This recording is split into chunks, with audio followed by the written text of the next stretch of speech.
महाविकास आघाडीच्या समन्वय समितीची गुरुवारी महत्त्वाची बैठक दुपारी 1 वाजता शिवालय येथे होणार। बैठक खासदार सुप्रिया सुळे, शशिकांत शिंदे, अनिल परब बैठकीला उपस्थित राहणार।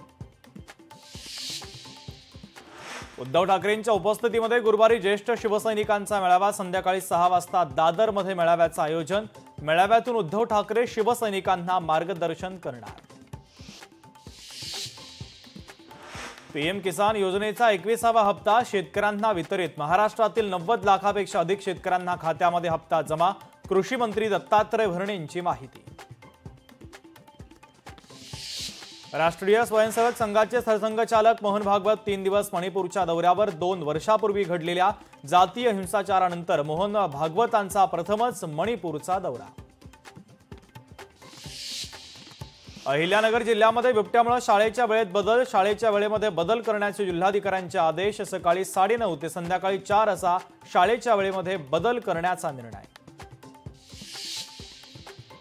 अकोल्यातील सामान्य रुग्णालयामध्ये कंत्राटी कर्मचाऱ्यांकडून तोडफोड। पूर्णवेळ अनुभव सर्टिफिकेट न मिळाल्याने कंत्राटी कर्मचाऱ्यांचा संताप। कर्मचाऱ्याला घेतलं पोलिसांनी ताब्यात। गोव्यात 56वा आंतरराष्ट्रीय चित्रपट महोत्सव तर 20 नोव्हेंबर ते 27 नोव्हेंबरच्या दरम्यान चित्रपट महोत्सवाचं आयोजन। भाईंदरमधील सोनल पार्क परिसरामध्ये एका 51 वर्षीय व्यक्तीची हत्या। घटनेनंतर आरोपी फरार। हत्येचं कारण अस्पष्ट।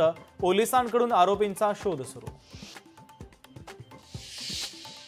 जम्मू काश्मीरमधील पहलगाम दहशतवादी हल्ल्यानंतर पर्यटन स्थळ बंद। अनेक स्थानिकांचा रोजगार बंद झाला, त्यामुळे पर्यटन स्थळ लवकरात लवकर सुरू करा, हिलाल अहमद कुरनाई यांची मागणी।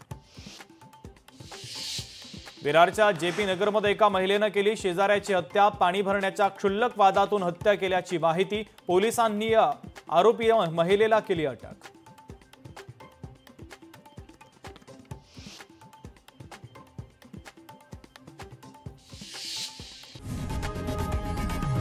लोकशाही मराठी ऐका, पहा, जागरूक रहा।